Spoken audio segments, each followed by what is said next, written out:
Diam-diam ibu mertua menjual rumah mewahku demi biaya pernikahan suamiku dan pelakornya.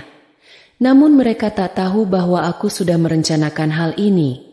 Mereka pun langsung menangis menyesal dan minta maaf kepadaku. Sebelum masuk ke ceritanya, absen dulu yuk dengan cara subscribe, like, dan komen di bawah. Oke, kita mulai. Aryani duduk dengan segelas teh melati yang uapnya menari-nari di udara. Dari tempatnya duduk, ia bisa melihat keseluruhan rumahnya, sebuah mahakarya arsitektur modern yang berdiri megah di atas tanah seluas 3.000 meter persegi. Setiap sudutnya adalah buah dari keringat, air mata, dan kerja kerasnya selama 15 tahun terakhir. Rumah ini, yang ditaksir bernilai 150 miliar rupiah, bukan sekadar bangunan. Ia adalah monumen. Bukti nyata bahwa seorang anak perempuan dari keluarga sederhana bisa menaklukkan dunia. Suaminya, Bima, keluar dari pintu kaca geser dengan senyum yang selalu berhasil menenangkannya. Ia membawa piring kecil berisi kue lapis legit kesukaan Aryani. Baru selesai rapat dengan klien Jepang. Melelahkan sekali, katanya, sambil duduk di samping Aryani dan menyandarkan kepalanya di bahu sang istri. Aryani tersenyum, mengusap lembut rambut Bima. Terima kasih, Mas. Kamu selalu tahu apa yang aku butuhkan. Bima adalah pelengkap hidupnya, atau begitulah yang selalu ia yakini. Saat Aryani sibuk membangun kerajaan bisnisnya di bidang teknologi logistik, Bima mengurus operasional harian. Ia tidak pernah tampak iri dengan kesuksesan Aryani. Sebaliknya, ia selalu menjadi pendukung nomor satu. Pria yang berdiri di sampingnya dengan bangga. Ia adalah fondasi emosional yang membuat Aryani merasa bisa terbang lebih tinggi lagi. Tak lama, ibu mertuanya, Lastri, datang dari arah dapur. Tangannya membawa nampan berisi 3 cangkir kopi tubruk yang aromanya tajam. Ini, diminum dulu biar tidak masuk angin, ucapnya dengan suara lembut keibuan yang khas. Ibu lihat kalian berdua di sini. Mesra sekali. Ibu jadi ikut senang. Lastri adalah sosok ibu yang tidak pernah Aryani miliki. Sejak ibu kandungnya meninggal dunia, Lastri mengisi kekosongan itu dengan sempurna. Ia perhatian, pandai memasak, dan selalu memanjakan Aryani seperti anak perempuannya sendiri.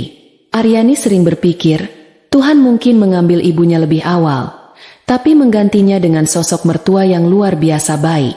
Surga kecilnya terasa lengkap dengan kehadiran Bima dan Lastri. Namun, surga terkadang hanya ilusi, sebuah fasad indah yang menutupi bara api yang siap membakar segalanya hingga hangus. Bara itu mulai terasa percikannya beberapa bulan terakhir. Sangat halus, nyaris tak kentara, namun cukup untuk membuat Aryani terjaga di tengah malam. Dimulai dari hal-hal kecil. Bima, yang biasanya selalu tepat waktu, mulai sering pulang larut. Alasannya selalu sama, rapat mendadak, makan malam dengan klien, atau masalah operasional di gudang. Awalnya Aryani memaklumi. Bisnis mereka memang sedang berkembang pesat. Namun, frekuensinya menjadi terlalu sering. Puncaknya adalah ketika Bima pulang pukul 3 pagi dengan aroma parfum wanita yang asing menempel di kemejanya. Saat Aryani menanyakannya dengan lembut, Bima menjawab dengan sedikit gugup bahwa itu mungkin aroma dari rekan bisnis wanitanya saat mereka tidak sengaja bersenggolan di lift. Jawaban yang masuk akal, tapi meninggalkan sisa keraguan di hati Aryani. Kemudian, ada Lastri. Sikap manisnya mulai terasa berbeda. Di balik pujian-pujiannya, terselip sindiran-sindiran halus. Kamu hebat sekali, Nak Aryani. Perempuan zaman sekarang memang harus mandiri, katanya suatu hari. Tapi jangan lupa kodratmu sebagai istri. Kasihan Bima, kadang dia butuh ditemani di rumah. Uang memang penting, tapi kehangatan keluarga tidak bisa dibeli. Kalimat itu seperti jarum kecil yang menusuk hati Aryani. Selama ini ia merasa telah menyeimbangkan segalanya. Ia bekerja keras, tapi akhir pekan selalu ia dedikasikan untuk keluarga. Ia tidak pernah melewatkan satupun hari ulang tahun Bima atau Lastri. Ia bahkan merancang sendiri ruang kerja di rumah agar bisa lebih banyak menghabiskan waktu di dekat mereka. Sindiran Lastri terasa tidak adil, seolah semua pengorbanannya tidak ada artinya. Keraguan Aryani semakin dalam saat ia memeriksa laporan keuangan bulanan. Ia menemukan beberapa penarikan tunai dalam jumlah yang tidak terlalu besar, sekitar 5 hingga 10 juta rupiah, dari rekening bersama mereka. Tidak ada catatan yang jelas untuk apa uang itu digunakan.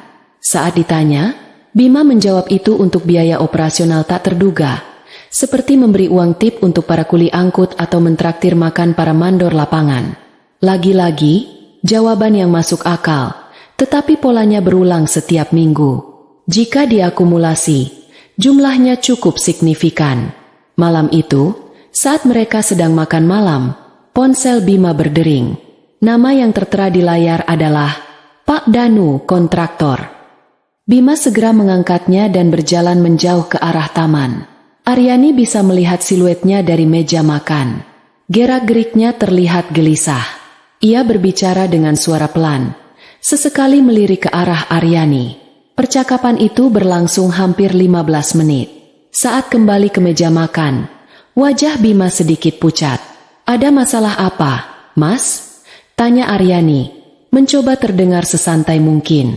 "Ah, tidak ada apa-apa, sayang. Cuma Pak Danu, kontraktor yang mengurus gudang baru kita di Cikarang. Ada sedikit masalah dengan izin mendirikan bangunan." "Biasa, birokrasi," jawabnya, sambil menyendok nasi ke piringnya dengan gerakan yang sedikit kaku. Aryani mengangguk pelan, namun otaknya bekerja cepat. Setahunya, urusan izin gudang baru sudah selesai 2 minggu yang lalu.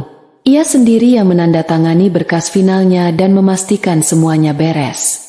Pak Tirtayasa, pengacara kepercayaannya, yang mengurus semuanya hingga tuntas. Jadi, masalah birokrasi apalagi yang dibicarakan Bima? Bara api di bawah surganya kini terasa semakin panas. Ia mulai merasa seperti orang asing di rumahnya sendiri, dikelilingi oleh orang-orang terdekat yang wajahnya mulai terlihat seperti topeng. Senyum Bima tidak lagi terasa hangat, dan kelembutan Lastri kini terasa seperti selubung misteri. Malam itu, Aryani tidak bisa tidur. Ia berbaring di samping Bima yang sudah terlelap. Ia menatap langit-langit kamarnya yang tinggi, memikirkan setiap kejanggalan yang terjadi. Benang-benang merah mulai tersambung di benaknya, membentuk sebuah pola yang mengerikan. Ia mencoba menyangkalnya, mencoba meyakinkan dirinya bahwa ia hanya terlalu lelah dan paranoid.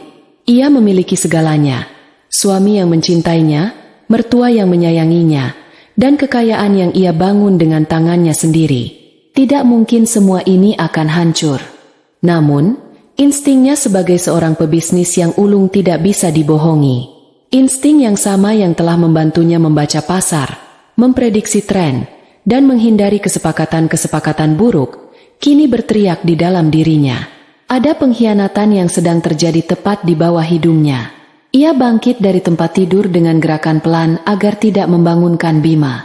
Ia berjalan ke ruang kerjanya yang kedap suara. Ia duduk di kursi kebesarannya, menatap pemandangan kota Jakarta yang gemerlap dari jendela kacanya yang besar.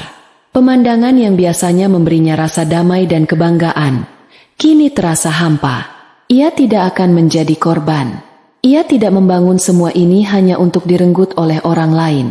Jika ada api yang membakar di bawah fondasi rumahnya, ia tidak akan lari.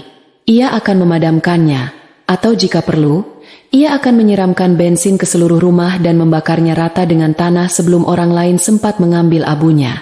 Dengan tangan yang sedikit gemetar, ia mengambil ponselnya. Ia membuka daftar kontaknya dan berhenti di satu nama, Pak Tirtayasa, pengacara.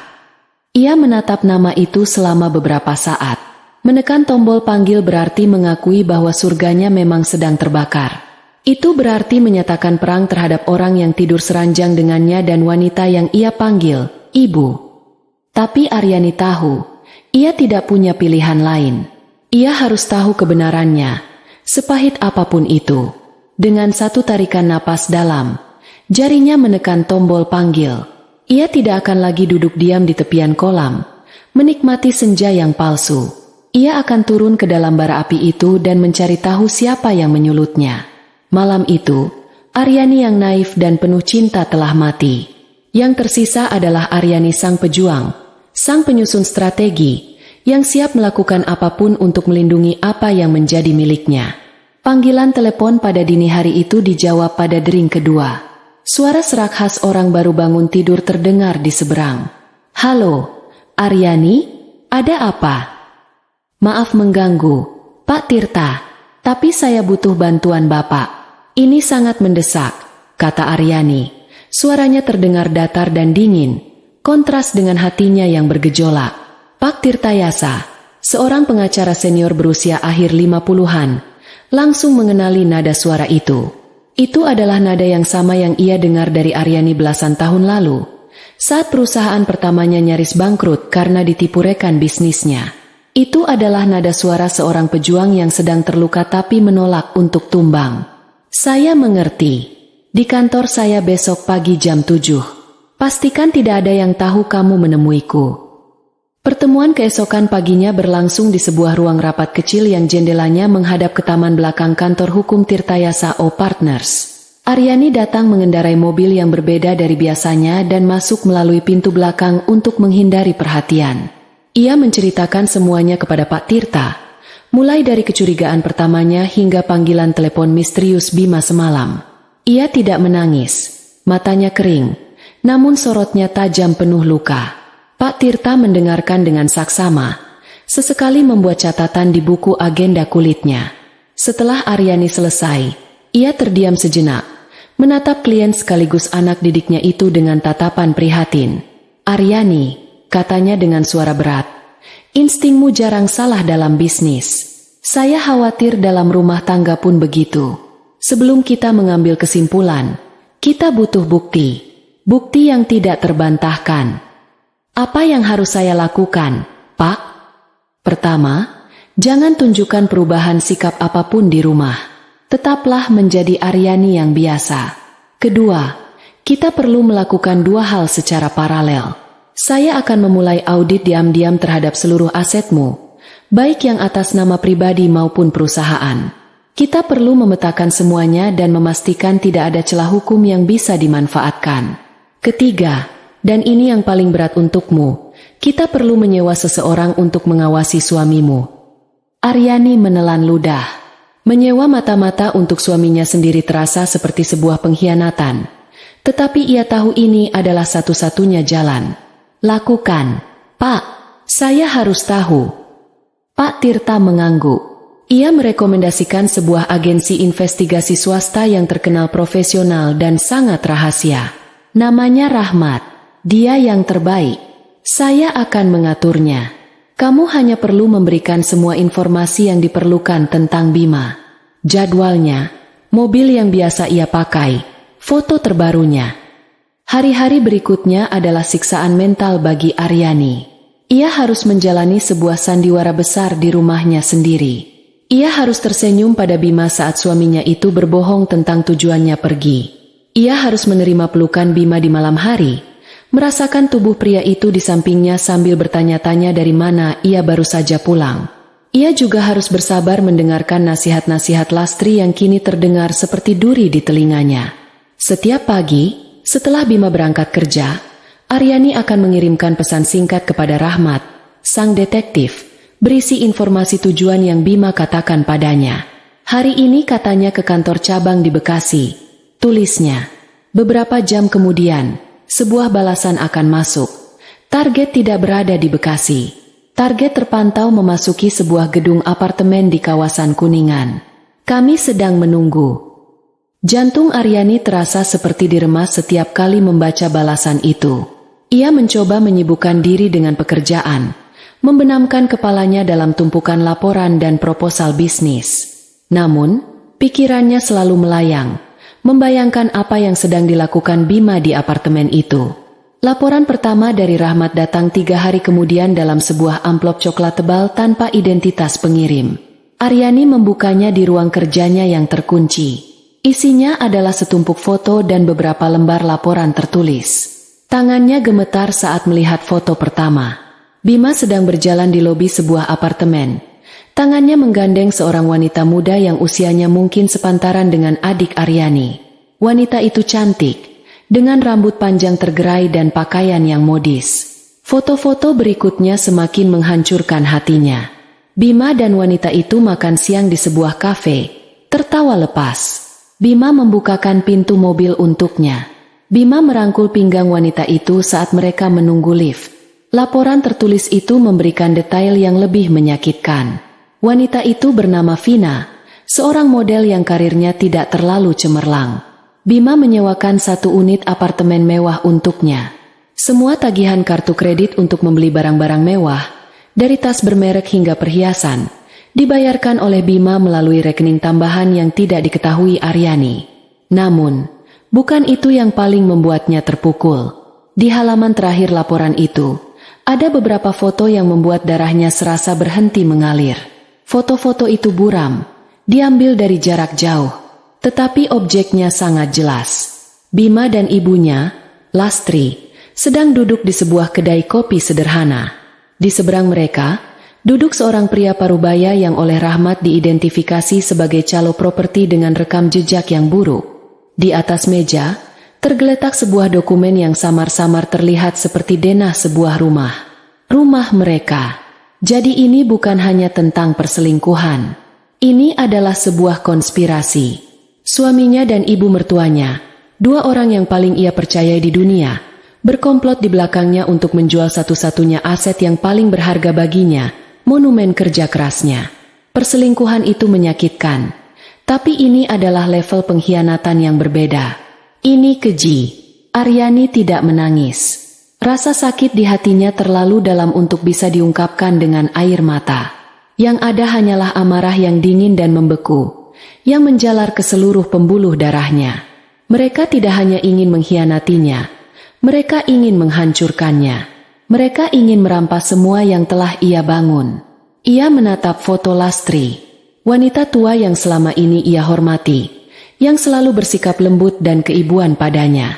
Ternyata di balik wajah tuanya yang teduh, tersembunyi hati yang busuk dan penuh keserakahan. Ia ingat semua sindiran Lastri tentang dirinya yang terlalu sibuk bekerja. Kini ia mengerti, itu bukan nasihat.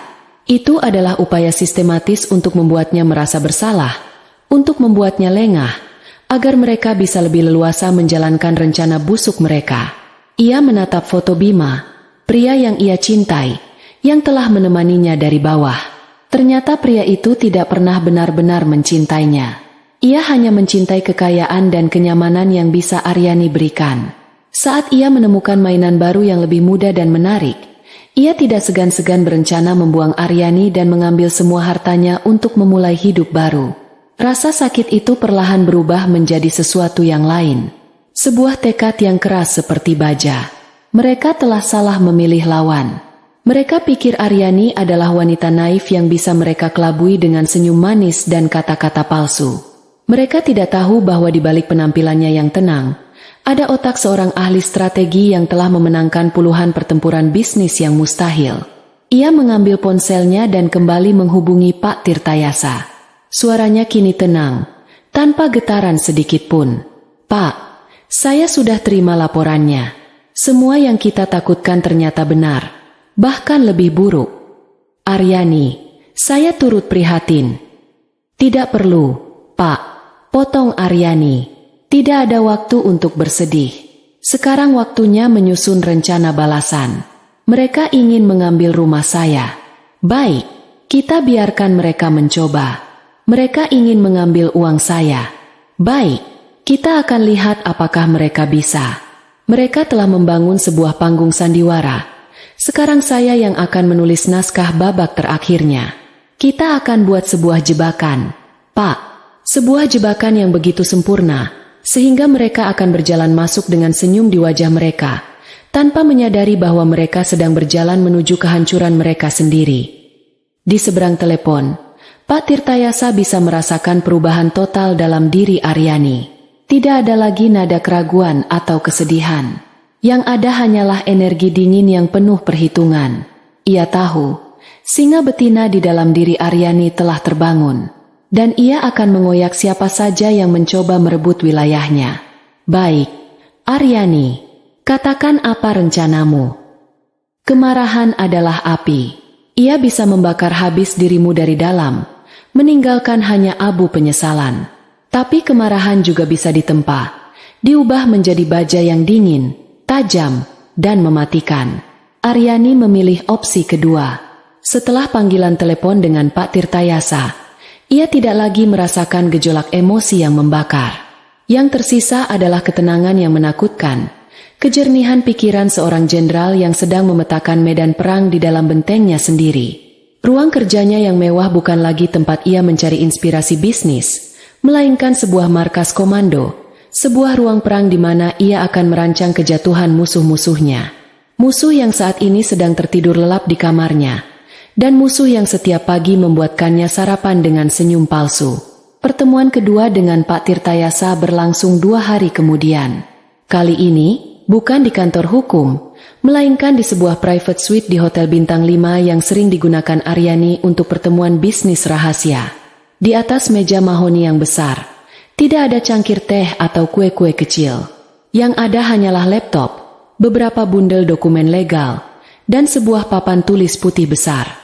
Mereka ingin perang, kita berikan mereka perang, ujar Aryani, membuka pertemuan itu tanpa basa-basi. Tapi ini bukan perang terbuka. Ini adalah operasi senyap.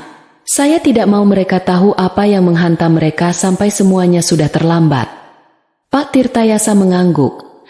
Matanya memancarkan kekaguman pada ketegaran wanita di hadapannya. Saya sudah melakukan audit awal. Aryani, posisimu sangat kuat. Hampir 90% dari total aset liquid dan non-liquid berada di bawah kendali penuhmu, baik atas nama pribadi maupun melalui perusahaan induk milikmu. Bima hanya memiliki akses ke rekening bersama dan beberapa saham minoritas yang kamu berikan sebagai hadiah. Itu tidak akan menghentikan mereka, sahut Aryani. Mereka serakah. Mereka akan mencari cara untuk mengambil semuanya, terutama rumah itu. Rumah itu adalah simbol. Jika mereka berhasil mengambilnya, mereka akan merasa menang. Maka dari itu, kita harus memulainya dari aset liquid, kata Pak Tirta sambil membalik halaman dokumen di hadapannya. Ia mulai menjelaskan strateginya. Langkah pertama adalah membangun benteng pertahanan finansial yang tidak bisa ditembus. Kita akan memindahkan seluruh portofolio saham, obligasi, dan reksadanamu ke sebuah entitas perwalian di Singapura. Ini adalah sebuah blind trust. Secara hukum, aset itu tidak lagi milikmu secara langsung, melainkan milik perwalian yang dikelola oleh manajer investasi profesional di sana. Kamu adalah penerima manfaat tunggal, tapi Bima tidak akan bisa menyentuhnya, bahkan jika ia menggugatmu saat proses perceraian nanti. Proses ini butuh waktu sekitar 1 minggu untuk eksekusi penuh. Aryani mendengarkan dengan saksama. Otaknya yang biasa memproses alur logistik yang rumit, kini dengan cepat menyerap jargon-jargon hukum. Bagaimana dengan dana tunai di bank-bank lokal? Itu juga akan kita pindahkan secara bertahap ke rekening perwalian itu. Kita akan sisakan saldo secukupnya di rekening operasional agar tidak menimbulkan kecurigaan. Untuk sementara, hentikan semua investasi baru. Kita harus berada dalam mode konservasi aset. Jelas Pak Tirta. Bagus, kata Aryani. Sekarang, bagian yang paling penting, rumah itu. Bagaimana cara kita membiarkan mereka menjualnya tanpa saya benar-benar kehilangannya? Pak Tirtayasa tersenyum tipis. Ini adalah bagian yang paling ia sukai, seni dari strategi hukum. Disinilah kita akan membangun jebakan utamanya. Kita tidak akan menghalangi mereka. Kita justru akan memfasilitasi mereka. Kita akan biarkan mereka menemukan pembeli, menandatangani akta jual beli, dan melihat uang 150 miliar itu masuk ke rekening. Aryani mengangkat alis. Uang dari mana? Dan bagaimana saya tidak kehilangan rumah itu? Pembelinya, kata Pak Tirta sambil sedikit mencondongkan tubuhnya ke depan, adalah kita. Lebih tepatnya, sebuah perusahaan cangkang, Shell Company, yang akan kita dirikan atas nama orang kepercayaanmu. Seseorang yang loyalitasnya tidak perlu diragukan. Aryani langsung berpikir. Ada satu nama yang muncul di benaknya.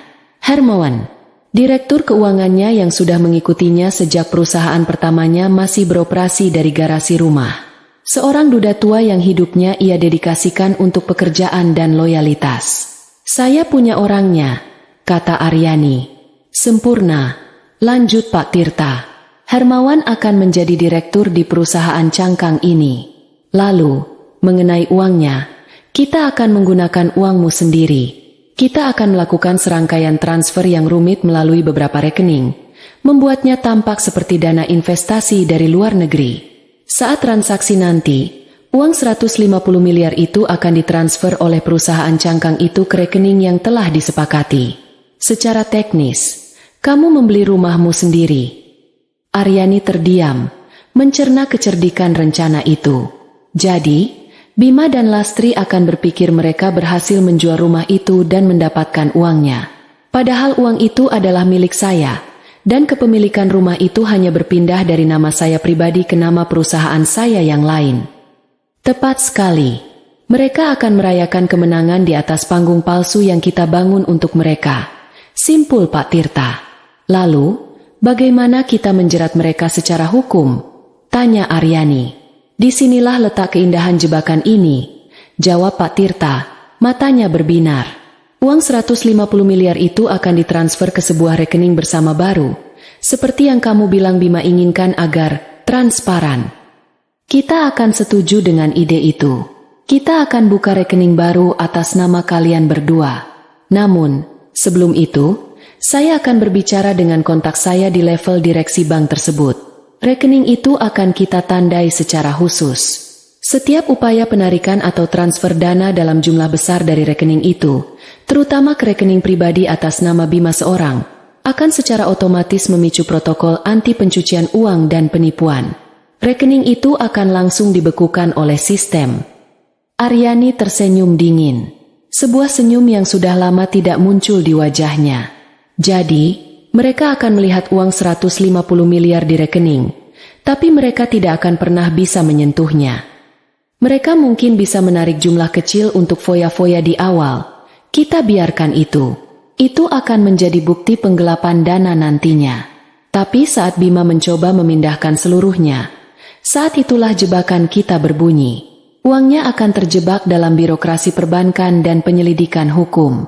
Pada saat itu, kita akan masuk dengan gugatan cerai dan tuntutan pidana, menggunakan bukti transaksi itu, ditambah dengan bukti perselingkuhan dan konspirasi penjualan aset tanpa persetujuan penuh darimu.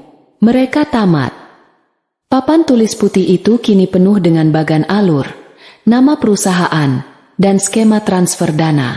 Rencana itu sempurna, rumit, berisiko, tapi jika berhasil, akan memberikan pukulan yang telak dan mematikan. Pulang dari pertemuan itu, Aryani merasa seperti terlahir kembali. Kesedihan dan rasa sakitnya telah mengkristal menjadi sebuah tujuan yang jelas. Ia kini adalah seorang aktris yang memainkan peran terbesar dalam hidupnya. Peran sebagai istri yang naif, penuh kasih, dan sedikit bodoh. Ia mulai memainkan perannya dengan sangat baik. Malam itu, ia memasak makanan kesukaan Bima. Ia menyambut suaminya itu dengan pelukan hangat. Di meja makan, ia menatap Bima dengan tatapan penuh cinta, sambil diam-diam memperhatikan setiap detail kebohongan di mata pria itu. Hari-hari berikutnya, ia semakin mendalami perannya. Ia sengaja menunjukkan tanda-tanda kelelahan karena pekerjaan. Sesekali mengeluh betapa rumitnya mengurus bisnis. Ini adalah umpan. Ia ingin Bima dan Lastri berpikir bahwa ia sedang lengah, bahwa fokusnya terpecah, sehingga menjadi target yang lebih mudah. Ia bahkan mendekati Lastri, meminta resep masakan dan nasihat tentang bagaimana menjadi istri yang lebih baik. Ibu benar, mungkin selama ini aku terlalu fokus pada pekerjaan. Aku ingin lebih banyak menghabiskan waktu di rumah, mengurus Mas Bima, katanya dengan nada penuh sesal. Lastri tampak sangat senang mendengarnya. Wanita tua itu memeluknya, mengusap punggungnya, dan berkata, "Nah, begitu dong, nak. Sudah seharusnya begitu. Suami itu nomor satu." Aryani membalas pelukan itu, menahan rasa mual yang muncul di perutnya. Di balik punggung wanita tua itu, matanya terbuka, dingin dan tanpa emosi. Sementara sandiwara itu berjalan di rumah, di luar sana, mesin perangnya bergerak dengan senyap. Pak Tirtayasa dan timnya bekerja siang malam. Perusahaan cangkang di Singapura didirikan. Aset-aset Aryani dipindahkan satu persatu. Komunikasi mereka hanya dilakukan melalui aplikasi pesan transkripsi dengan kode-kode yang sudah disepakati. Aryani merasa hidup di dua dunia yang berbeda. Di dunia nyata, ia adalah seorang istri yang patuh. Tetapi di dunia rahasianya, ia adalah seorang komandan yang sedang mempersiapkan serangan fajar. Setiap hari ia menerima laporan kemajuan dari Pak Tirta. Benteng utara sudah aman, yang berarti portofolio sahamnya sudah dipindahkan. Pasukan kavaleri siap bergerak, yang berarti perusahaan cangkang sudah siap didanai. Suatu malam, saat ia berbaring di tempat tidur, Bima memeluknya dari belakang. "Sayang, aku berpikir tentang masa depan kita," bisiknya. Aryani merasakan jantungnya berdebar kencang. "Inilah saatnya," umpannya dimakan. Ia membalikkan badan, menatap Bima dengan ekspresi penasaran. "Masa depan? Memangnya kenapa dengan masa depan kita sekarang?" "Sekarang sudah bagus," kata Bima. "Tapi bisa jadi jauh lebih baik lagi." Aryani diam, menunggu. Ia tahu babak selanjutnya dari sandiwara ini akan segera dimulai. Dan ia sudah siap dengan naskahnya. Ia akan membiarkan mereka memimpin tarian ini, sebelum ia mengambil alih dan membuat mereka menari mengikuti irama kehancurannya. Momen itu datang pada hari Minggu pagi. Udara cerah, burung-burung berkicau di taman, dan aroma kopi segar menguar dari dapur. Aryani sengaja menciptakan suasana yang sempurna, santai dan tanpa beban. Ia sedang menyiram tanaman anggrek kesayangannya di teras belakang saat Bima dan Lastri menghampirinya. Mereka membawa nampan berisi kopi dan beberapa potong singkong goreng, makanan favorit Aryani saat sarapan di akhir pekan. "Sayang, Ibu, ada yang mau Mas bicarakan. Ini penting," kata Bima, membuka percakapan dengan nada serius yang dibuat-buat. Aryani meletakkan alat penyiram tanamannya, lalu duduk di kursi rotan menghadap mereka. Ia memasang ekspresi penuh perhatian, seorang istri yang siap mendengarkan keluh kesah suaminya. "Ada apa, Mas? Sepertinya serius sekali." Bima menarik napas dalam-dalam, bertukar pandang sejenak dengan ibunya, seolah mencari kekuatan. "Ini tentang sebuah peluang bisnis yang sangat besar, yang bisa mengubah hidup kita selamanya." Ia mulai memaparkan sebuah cerita yang tampaknya sudah mereka latih dengan sangat baik. Ia berbicara tentang seorang teman lamanya yang kini menjadi pejabat di Kementerian Pertambangan. Temannya itu memberinya informasi orang dalam tentang sebuah konsesi tambang nikel di Sulawesi yang akan segera dilelang. Menurutnya, tambang itu memiliki cadangan yang luar biasa besar. Jika mereka bisa memenangkan lelang itu, dalam 5 tahun mereka akan menjadi salah satu keluarga terkaya di Indonesia. "Masalahnya," lanjut Bima, "modal yang dibutuhkan sangat besar. Kita harus menyiapkan dana tunai setidaknya 130 miliar dalam waktu singkat untuk bisa ikut lelang ini. Dan dana itu harus bersih, tidak terikat pada aset perusahaan." Aryani mendengarkan dengan tenang, hatinya dingin seperti es, namun wajahnya menunjukkan keterkejutan dan keraguan. 130 miliar? Itu uang yang sangat banyak. "Mas, dari mana kita bisa dapat uang sebanyak itu?" Disinilah Lastri masuk, memainkan perannya sebagai ibu bijaksana. "Nak Aryani, ibu tahu ini terdengar berat, tapi kadang dalam hidup, kita harus berani mengambil risiko untuk mendapatkan hasil yang lebih besar. Selama ini, kamu yang sudah bekerja keras. Mungkin ini saatnya Bima membuktikan bahwa dia juga bisa membangun sesuatu yang besar untuk keluarga kalian." Pukulan yang sangat telak dan manipulatif. Mereka menggunakan ego Bima dan memposisikan Aryani sebagai penghalang jika ia menolak. "Tapi, apa yang harus kita korbankan untuk mendapatkan uang sebanyak itu?" tanya Aryani. Suaranya dibuat sedikit bergetar, seolah ia takut mendengar jawabannya. Bima meraih tangan Aryani. Tatapannya dibuat selembut mungkin. "Sayang, satu-satunya aset pribadi kita yang nilainya sebesar itu adalah rumah ini." Hening sejenak, Aryani menundukkan kepalanya, berpura-pura mencerna informasi yang mengejutkan itu. Ia harus memberikan penampilan terbaiknya. Jual rumah ini? Bisiknya. Suaranya terdengar lirih. Tapi Mas, ini rumah impian kita. Semua kenangan kita ada di sini. Aku yang merancang setiap sudutnya. Aku tahu, sayang, aku tahu, bujuk Bima. Ini juga berat untukku. Tapi coba bayangkan, ini hanya untuk sementara. Setelah tambang itu berjalan, kita bisa membeli rumah yang 10 kali lebih besar dari ini. Kita bisa membangun istana kita sendiri. Anggap saja ini sebuah langkah mundur untuk bisa melompat lebih tinggi. Lastri menimpali lagi. Betul, Nak, rumah itu kan hanya benda mati. Yang penting itu kebersamaan kalian. Lagi pula, setelah rumah ini terjual, kalian bisa sementara tinggal di paviliun sebelah rumah ibu. Tidak akan kekurangan apapun. Aryani bisa melihat kilatan keserakahan di mata mereka berdua, tersembunyi di balik topeng kepedulian.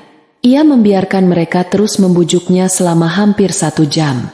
Ia mengajukan pertanyaan-pertanyaan yang terdengar logis bagi seorang istri yang khawatir. Apa bisnis ini aman? Bagaimana kalau kita gagal? Apa ada jaminan? Bima dengan sabar menjawab semuanya dengan kebohongan-kebohongan yang sudah disiapkan.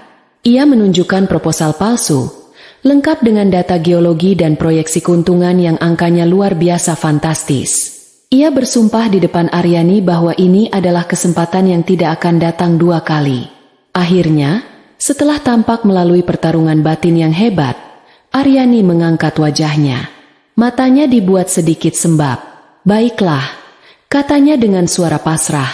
Jika menurut Mas dan Ibu ini yang terbaik untuk masa depan kita, aku setuju. Wajah Bima dan Lastri langsung bersinar karena kemenangan. Mereka berusaha menyembunyikannya, tapi Aryani bisa melihatnya dengan jelas. Mereka bertukar pandang sekilas. Sebuah kilatan, berhasil, yang singkat namun nyata. Tapi, lanjut Aryani, membuat wajah mereka kembali tegang. Aku punya beberapa syarat. Aku tidak mau kita ceroboh dalam masalah sebesar ini. Tentu. Sayang, tentu, apapun syaratnya, kata Bima cepat. Pertama, kata Aryani, karena ini uang yang sangat besar, aku mau semua hasil penjualan masuk ke satu rekening baru yang kita buka atas nama kita berdua. Bukan rekening perusahaan, bukan rekening pribadi, rekening bersama. Jadi semuanya transparan, dan aku bisa ikut mengawasinya. Aku kan tidak terlalu mengerti bisnis tambang. Setidaknya dengan begini aku merasa lebih aman. Bima dan Lastri saling pandang lagi. Ini persis seperti yang mereka harapkan. Aryani ingin uangnya disimpan di rekening bersama, yang berarti Bima akan punya akses penuh. Ide bagus. Sayang, tentu saja, itu yang paling adil, kata Bima dengan antusias. Kedua, lanjut Aryani, untuk proses penjualannya, aku tidak mau pakai notaris sembarangan. Ini aset 150 miliar. Kita harus pakai yang terbaik dan terpercaya. Pak Tirtayasa pernah merekomendasikan seorang notaris spesialis properti mewah. Katanya dia yang paling teliti se-Jakarta.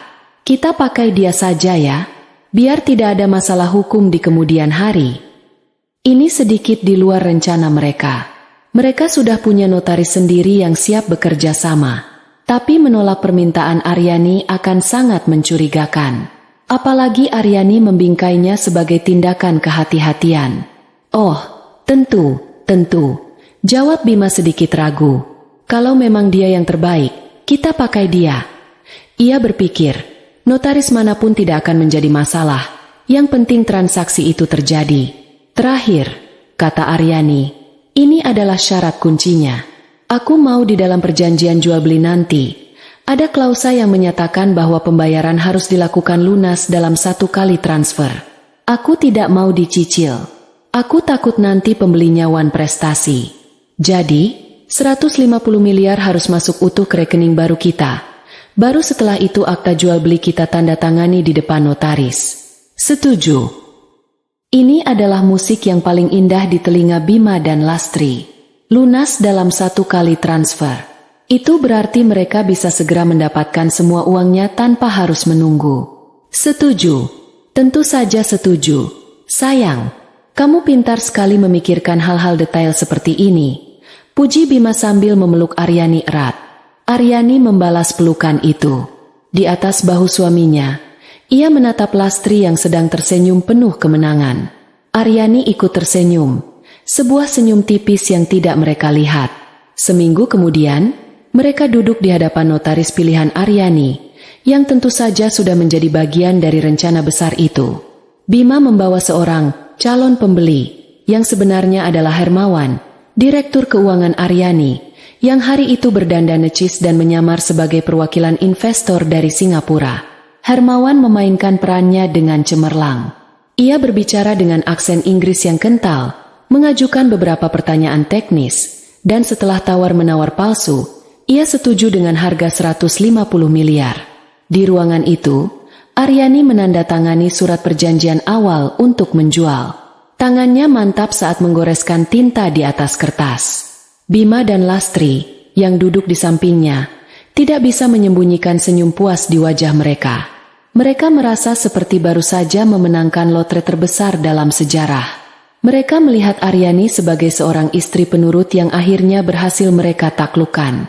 Mereka tidak sadar bahwa tanda tangan Aryani di atas kertas itu bukanlah tanda tangan penyerahan diri.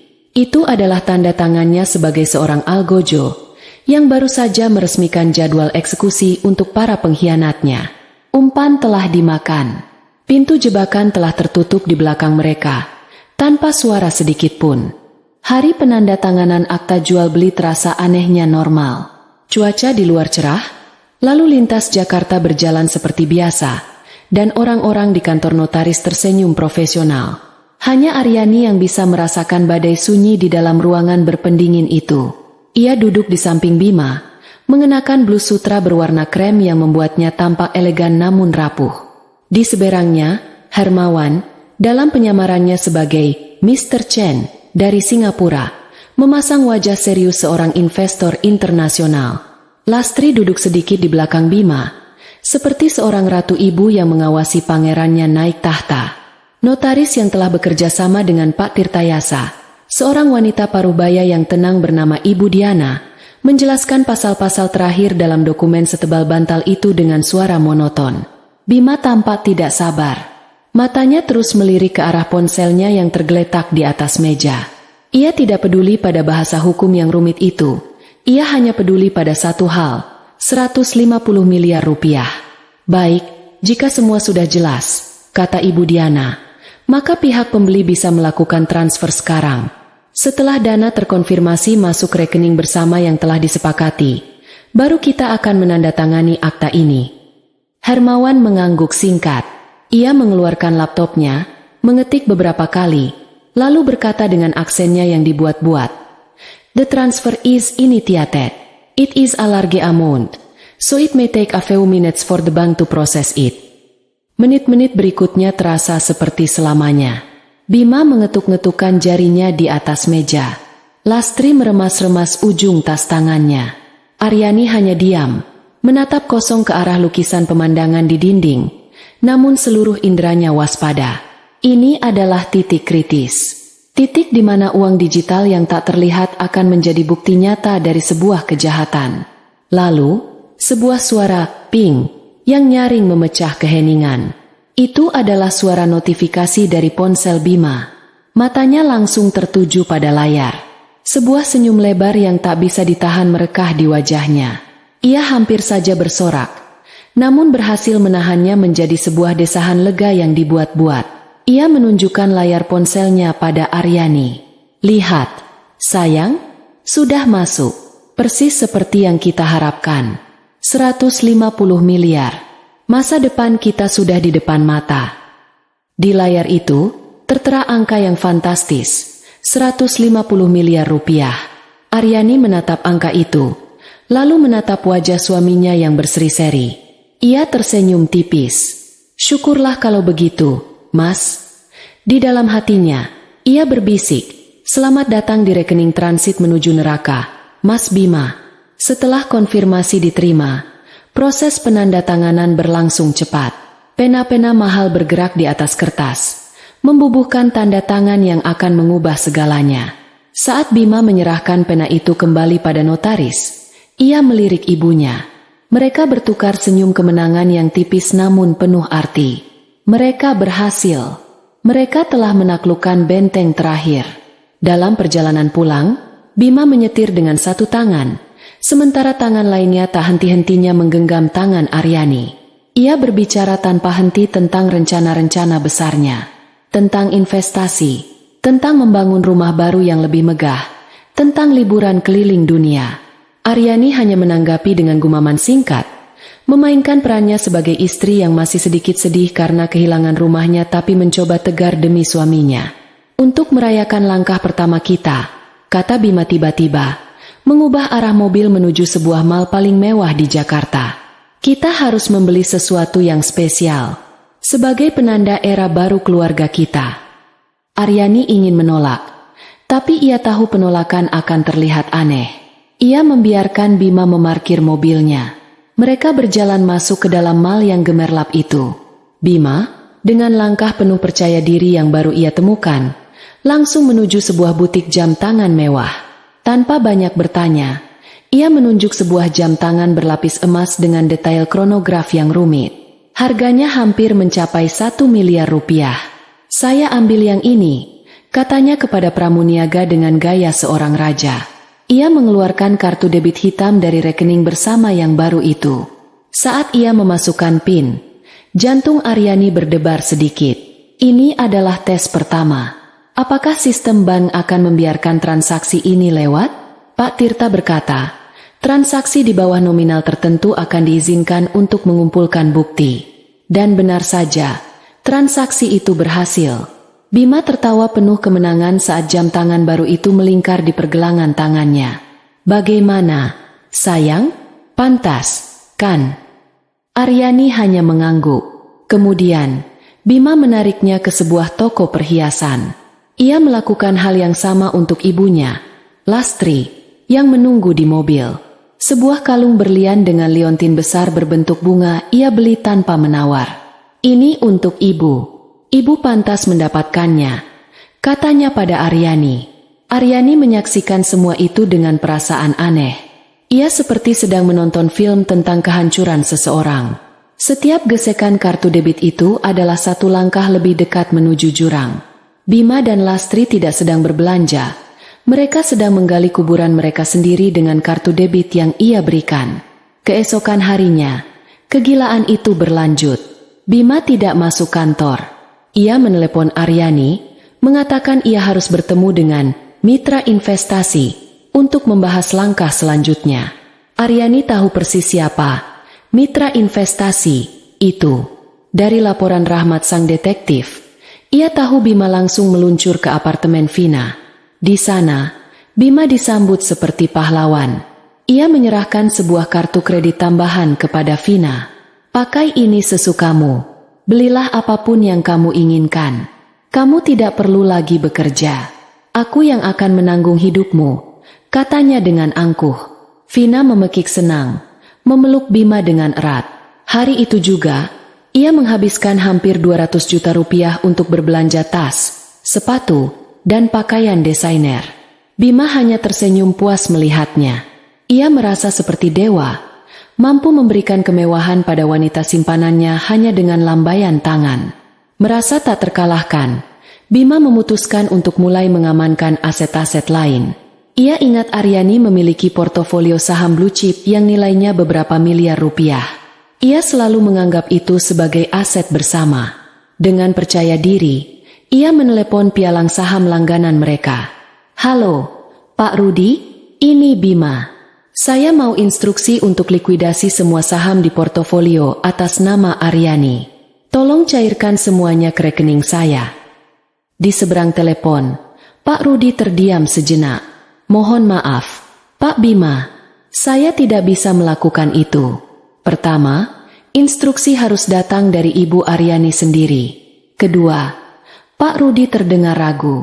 Setelah saya periksa, portofolio tersebut sudah tidak ada di sistem kami lagi. Statusnya sudah dipindahkan ke sebuah entitas manajemen aset lain di Singapura sejak minggu lalu. Saya tidak punya akses sama sekali. Kening Bima berkerut. Dipindahkan? Apa maksudmu?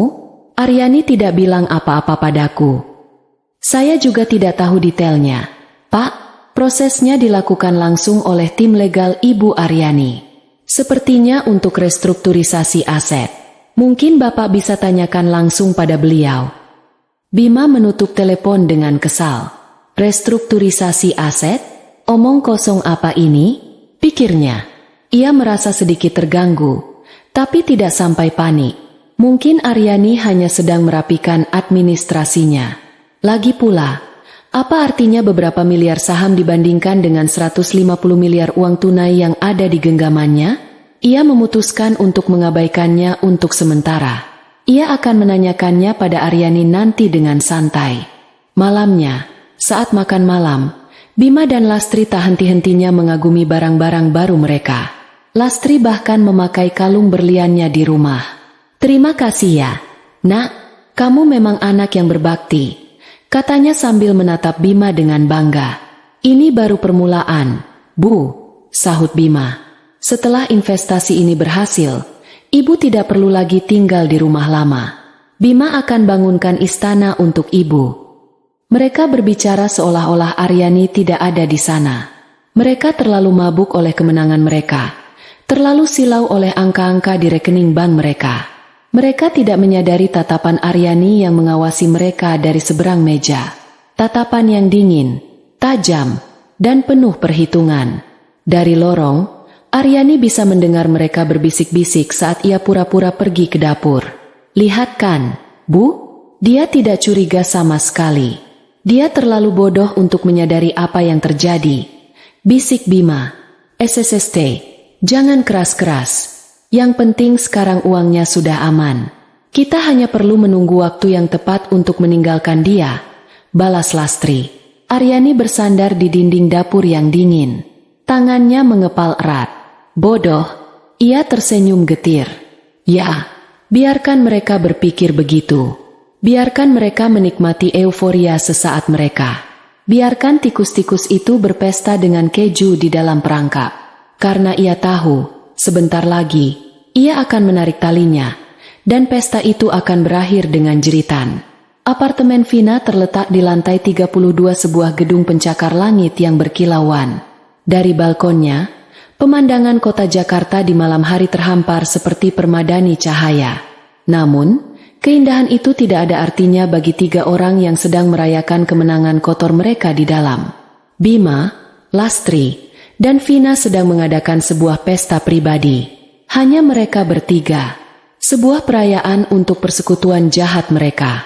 Botol sampahnya paling mahal yang bisa Bima temukan sudah terbuka di atas meja. Gelas-gelas kristal berdenting saat mereka bersulang. Musik dansa yang murahan menghentak dari pengeras suara Bluetooth.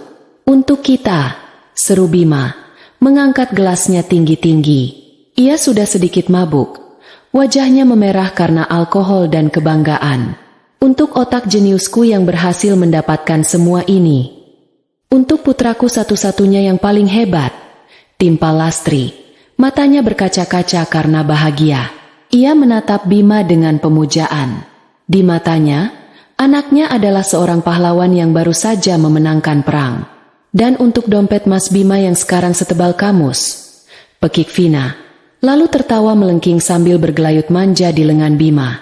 Ia mengenakan gaun merah ketat yang berkilauan. Dan di lehernya tergantung kalung yang baru dibeli dari hasil penjualan rumah Aryani. Mereka duduk di sofa empuk, dikelilingi kantong-kantong belanjaan dari merek-merek ternama. Suasana di ruangan itu terasa pengap oleh keserakahan dan keangkuhan. Mereka merasa berada di puncak dunia. Tak tersentuh, tak pelak lagi. Topik pembicaraan mereka segera beralih kepada orang yang memungkinkan semua ini terjadi, Aryani. Aku masih tidak percaya dia bisa sebodoh itu, kata Bima sambil tertawa mengejek. Dia menandatangani semua dokumen itu tanpa banyak bertanya. Wajahnya saat itu, aduh, menyedihkan sekali. Seperti anak anjing yang mau ditinggal tuannya. Dia tidak bodoh, Bima. Dia hanya sombong. Sahut Lastri dengan nada menghakimi. Dia pikir karena dia yang menghasilkan uang, Dia bisa mengendalikan segalanya. Dia lupa bahwa di belakang suami yang hebat, ada ibu yang lebih hebat lagi yang mendukungnya. Wanita tua itu menepuk dadanya dengan bangga.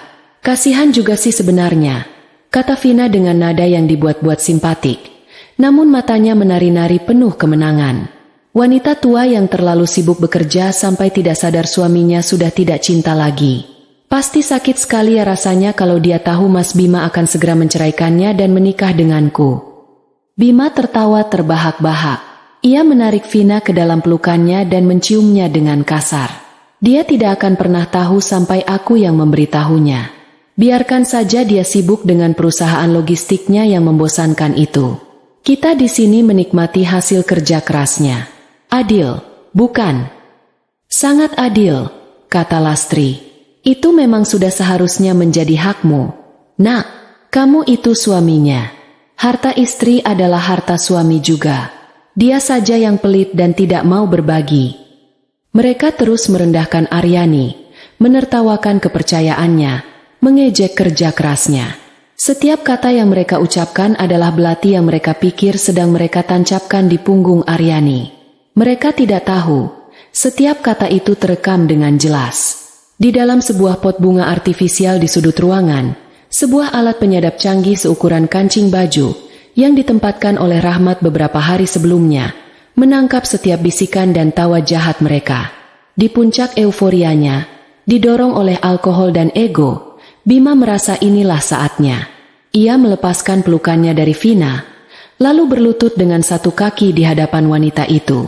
Pemandangan itu begitu klise dan teatrikal. Ia mengeluarkan sebuah kotak beledu merah dari sakunya. Di dalamnya, sebuah cincin berlian dengan batu utama yang besar dan norak berkilauan di bawah cahaya lampu. Vina Anindita, ucapnya dengan suara yang dibuat seromantis mungkin. Sekarang aku bukan lagi pria yang hanya bisa memberimu mimpi. Aku bisa memberimu dunia. Aku punya 150 miliar alasan untuk membahagiakanmu. Maukah kau menikah denganku? Vina menutup mulutnya dengan kedua tangan. Matanya membelalak kaget seolah-olah ini adalah kejutan terbesar dalam hidupnya. Padahal ia sudah tahu Bima akan melamarnya malam ini. Air mata palsu mulai menggenang di pelupuk matanya. Oh, Mas Bima, tentu saja aku mau. Aku mau. Ia menjerit, lalu melompat ke dalam pelukan Bima. Lastri bertepuk tangan dengan meriah, seperti penonton di sebuah pertunjukan drama yang buruk. Selamat, anak-anakku. Ibu restui kalian. Bima memasangkan cincin itu ke jari Vina. Ukurannya sedikit kebesaran, tapi Vina tidak peduli. Yang ia lihat hanyalah kilauan uang yang melingkar di jarinya. Mereka kembali bersulang. Kali ini untuk merayakan pertunangan mereka. Kita akan menikah di Bali, seru Bima. Pesta termewah yang pernah ada. Setelah itu, kita keliling Eropa selama 3 bulan. Paris, Roma, Swiss. Aku mau beli mobil sport, Mas, warna pink. Pinta Vina, apapun yang kamu mau, sayang, apapun. Janji Bima. Lastri menatap pemandangan itu dengan senyum puas. Rencananya berhasil. Anaknya akan menikah dengan wanita muda yang bisa ia kendalikan. Dan ia akan hidup bergelimang harta di sisa umurnya. Ia akhirnya berhasil menyingkirkan menantunya yang terlalu pintar dan terlalu mandiri itu. Mereka terus berpesta hingga larut malam, memimpikan masa depan gemilang yang mereka pikir sudah ada di tangan mereka. Mereka tertawa, menari, dan meminum sampahnya seolah tidak ada hari esok. Mereka begitu tuli oleh kebahagiaan palsu mereka, sehingga mereka tidak bisa mendengar suara bom waktu yang berdetak semakin kencang di bawah kaki mereka. Beberapa blok dari gedung apartemen itu, di dalam mobilnya yang gelap, Rahmat sang detektif melepas headphone-nya. Ia telah mendengar semuanya. Ia merasakan sedikit rasa mual di perutnya, bukan karena kurang tidur, tapi karena muak mendengar betapa rendahnya martabat manusia saat dibutakan oleh keserakahan. Ia menyimpan file rekaman audio itu dengan hati-hati di dalam laptopnya yang terenkripsi. Ia memberinya nama file, Pesta Kemenangan Palsu. Kemudian, ia mengetik sebuah pesan singkat di ponselnya. Pesan itu ditujukan untuk Aryani. Isinya hanya 5 kata, Tapi bobotnya lebih berat dari semua harta yang sedang mereka rayakan. Pesan itu berbunyi, "Rekaman berhasil. Semua bukti sudah lengkap." Di rumahnya yang kini terasa begitu besar dan sunyi, Aryani sedang duduk di tepi ranjangnya. Ia tidak tidur. Ia hanya menunggu. Saat ponselnya bergetar dan pesan dari Rahmat muncul di layar, ia membacanya tanpa ekspresi. Tidak ada rasa kaget. Tidak ada amarah yang meluap-luap. Yang ada hanyalah konfirmasi dingin atas apa yang sudah ia ketahui. Ia meletakkan ponselnya. Pesta mereka sudah selesai. Sekarang, pestanya akan dimulai. Sebuah pesta pembalasan. Dan ia adalah satu-satunya tamu yang diundang. Bima terbangun di apartemen Vina dengan kepala berdenyut dan mulut terasa kering. Sisa sampahnya semalam masih menempel di langit-langit mulutnya. Namun rasa pusing itu segera tergantikan oleh gelombang euforia yang dahsyat saat ia mengingat apa yang terjadi. Ia sekarang adalah seorang pria kaya. Bukan sekadar kaya, tapi kaya raya. Ia menatap Vina yang masih tertidur di sampingnya. Cincin berlian norak itu berkilau di jarinya bahkan dalam cahaya pagi yang remang. Ia tersenyum. Ini adalah kehidupan yang pantas ia dapatkan. Setelah mandi dan minum kopi, ia duduk di depan laptopnya dengan perasaan seorang kaisar yang akan mengeluarkan titah pertamanya. Hari ini adalah hari besar. Hari di mana ia akan memindahkan sebagian besar dana dari rekening bersama itu ke rekening pribadinya. Ia akan melakukannya dengan alasan untuk menyetor modal awal kepada mitra investasi tambangnya. Sebuah kebohongan yang bahkan tidak perlu ia sembunyikan lagi. Setelah uang itu ada di rekeningnya, ia akan menjadi raja. Ia masuk ke dalam sistem internet banking. Angka itu masih tertera di sana, sedikit berkurang setelah foya-foya mereka kemarin, tapi tetap saja, jumlahnya membuat mata silau. 148.750.000.000 rupiah. Ia menarik napas dalam-dalam, menikmati pemandangan itu. Kemudian, ia memulai prosesnya. Ia membuka menu transfer, memasukkan nomor rekening pribadinya, lalu mengetikkan jumlah yang akan ia pindahkan. Ia memutuskan untuk memindahkan 145 miliar rupiah. Jumlah yang cukup untuk membuat siapapun gemetar. Tapi baginya saat ini, itu hanyalah angka di layar. Ia memeriksa ulang semua detailnya. Lalu dengan senyum penuh kemenangan, ia menekan tombol konfirmasi transfer. Sebuah roda kecil berputar di layar. 1 detik, 2 detik. Bima menunggu notifikasi keberhasilan. Tapi yang muncul berikutnya bukanlah konfirmasi, melainkan sebuah kotak merah kecil dengan tulisan tebal. Transaksi tidak dapat diproses. Harap hubungi bank Anda. Kening Bima berkerut. Aneh, mungkin ada gangguan jaringan, pikirnya. Ia mencoba lagi. Hasil yang sama. Ia mencoba dengan jumlah yang lebih kecil. 100 miliar. Gagal. 50 miliar. Gagal. Rasa percaya dirinya yang setinggi langit mulai retak. Sebersit rasa cemas yang dingin mulai menjalar di punggungnya. Sialan. Umpatnya pelan. Ia meraih ponselnya dan menelepon layanan nasabah prioritas bank tersebut. Ia sudah menyiapkan nada bicara yang angkuh. Siap memarahi siapapun yang berani menghambat jalannya. Selamat pagi, dengan bank kami, ada yang bisa dibantu? Sapa suara ramah di seberang. Ya, saya Bima. Saya nasabah prioritas. Katanya dengan ketus. Sistem kalian error. Saya tidak bisa mentransfer uang dari rekening saya. Tolong segera perbaiki. Baik, Pak Bima, bisa disebutkan nomor rekeningnya? Akan kami periksa. Bima menyebutkan nomor rekening bersama itu. Ia mendengar suara ketikan keyboard selama beberapa saat. Lalu, suara operator itu kembali terdengar. Kali ini nadanya sedikit lebih formal. Mohon maaf, Pak Bima. Setelah kami periksa, untuk rekening dengan nomor tersebut saat ini statusnya sedang dalam peninjauan oleh tim keamanan internal kami. Peninjauan? Peninjauan apa? Itu uang saya. Saya mau pakai uang saya. Bentak Bima. Suaranya mulai naik. Mohon maaf atas ketidaknyamanannya.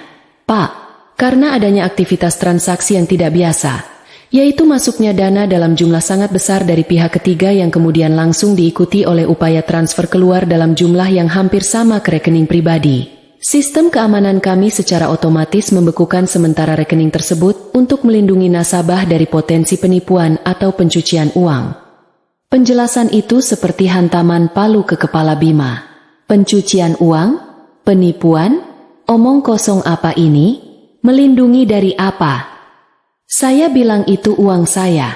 Saya mau transfer ke rekening saya yang lain. Apa itu salah? Sesuai prosedur standar dan peraturan dari Bank Indonesia. Pak, transaksi seperti ini memerlukan verifikasi mendalam. Tim kami akan menghubungi Bapak dan Ibu Aryani selaku pemilik rekening bersama untuk proses verifikasi. Proses ini mungkin akan memakan waktu beberapa hari kerja. Beberapa hari, teriak Bima. Saya butuh uang itu sekarang. Saya tidak mau tahu. Cairkan sekarang juga. Mohon maaf, Pak Bima. Kami tidak bisa. Rekening itu akan tetap dibekukan sampai proses verifikasi selesai. Jawab operator itu dengan tenang namun tegas. Bima membanting ponselnya ke sofa. Napasnya memburu. Keringat dingin mulai membasahi pelipisnya. Ada yang tidak beres. Ini bukan masalah teknis biasa. Ini terasa seperti sebuah tembok yang sengaja dibangun untuk menghalanginya. Ia mencoba menenangkan diri. Kepanikannya membuat Vina terbangun. Ada apa, sayang? Tanyanya dengan suara serak. Tidak apa-apa. Hanya masalah bank bodoh. Jawab Bima ketus. Ayo kita makan siang di luar.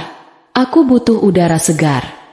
Ia ingin membuktikan bahwa ia masih memegang kendali. Ia membawa Vina ke restoran Prancis termahal di sebuah hotel bintang 5. Ia memesan menu-menu yang paling mahal, mencoba mengabaikan rasa cemas yang menggerogoti perutnya. Namun, saat tagihan datang dan ia menyerahkan kartu kredit dari rekening bersama itu, mimpi buruknya menjadi nyata. Pelayan kembali ke mejanya dengan wajah canggung. Mohon maaf, Pak, kartunya ditolak. Apa? Tidak mungkin. Coba lagi. Hardik Bima. Pelayan itu mencoba lagi. Hasilnya sama. Maaf, Pak, statusnya declined. Wajah Bima memerah karena malu. Semua mata di restoran itu seolah tertuju padanya. Ia bisa merasakan Vina menatapnya dengan tatapan aneh. Dengan tangan gemetar, ia terpaksa mengeluarkan kartu kredit lamanya dari dompet, berdoa dalam hati semoga limitnya masih cukup. Untungnya, transaksi itu berhasil, tapi kerusakan sudah terjadi. Retakan di citra dirinya sebagai seorang raja baru saja membesar menjadi sebuah lubang menganga. Ia segera menelepon Lastri. Suaranya bergetar karena panik dan marah. Bu, ada yang tidak beres. Rekeningnya dibekukan. Kartu kreditnya ditolak. Ini pasti ada yang aneh. Lastri, yang sedang berada di salon untuk merawat diri, mencoba menenangkannya. Sabar, Bima, sabar. Jangan panik. Mungkin hanya masalah administrasi. Nanti ibu coba telepon banknya juga. Kamu tenang dulu. Tapi di dalam suaranya terselip nada kecemasan yang sama. Namun, ketenangan adalah hal terakhir yang Bima miliki. Didorong oleh firasat buruk yang semakin kuat, ia menghabiskan sisa sore itu untuk memeriksa semua hal. Ia menelepon pialang saham lagi, menuntut penjelasan lebih detail. Jawabannya tetap sama. Aset saham itu sudah bukan milik Aryani secara langsung dan tidak bisa diakses. Ia mencoba menghubungi kantor pengembang untuk sebuah ruko yang ia pikir ia miliki bersama Aryani. Jawabannya lebih mengejutkan. Ruko itu sudah dijual oleh Aryani setahun yang lalu, dan dananya masuk rekening pribadi Aryani. Setiap pintu yang ia coba buka, terkunci rapat. Setiap jalan yang ia coba lewati, buntu. Ia seperti seekor tikus yang berlari di dalam labirin, namun semua jalurnya mengarah kembali ke titik awal yang sama. Kegagalan. Tembok-tembok itu bukan imajinasi. Tembok-tembok itu nyata, dingin, dan kokoh. Dan ia mulai menyadari siapa yang membangunnya. Sore itu, ia bertemu dengan ibunya di sebuah kafe yang sepi. Wajah mereka berdua pucat dan tegang. Euforia kemenangan beberapa jam yang lalu telah menguap tanpa sisa. digantikan oleh ketakutan yang pekat.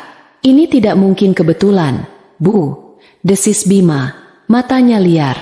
Semuanya diblokir. Semuanya terkunci. Pada saat yang bersamaan. Ini pasti ulah Aryani. Dia menjebak kita. Lastri menelan ludah. Ia tidak mau mempercayainya. Tidak mungkin menantunya yang pendiam dan naif itu bisa merancang sesuatu serumit ini. Tapi, bagaimana caranya? Dia kan tidak tahu apa-apa. Aku tidak tahu bagaimana caranya, bentak Bima, membuat beberapa pengunjung menoleh. Tapi aku yakin ini perbuatannya. Dia sengaja membiarkan kita menjual rumah itu, membiarkan uangnya masuk, hanya untuk menjebak kita. Kita harus menemuinya. Kita harus paksa dia untuk menghentikan semua ini. Wajah Lastri mengeras. Rasa takutnya berubah menjadi kemarahan. Kamu benar. Dia pikir dia siapa bisa mempermainkan kita seperti ini? Uang itu adalah hak kita. Ayo kita pulang. Kita selesaikan ini sekarang juga. Dia harus tahu siapa yang berkuasa di keluarga ini. Mereka bangkit dari kursi, didorong oleh keputusasaan dan amarah. Mereka akan pulang. Mereka akan menghadapi Aryani. Mereka akan menuntut apa yang menjadi hak mereka. Mereka masih berpikir ini adalah sebuah pertarungan yang bisa mereka menangkan dengan intimidasi. Mereka tidak sadar bahwa mereka tidak sedang berjalan menuju sebuah konfrontasi. Mereka sedang berjalan menuju sebuah pengadilan, di mana sang hakim, juri, dan algojo telah menunggu mereka dengan sabar. Pintu depan rumah dibanting dengan keras. Suaranya menggema di aula yang luas dan kosong.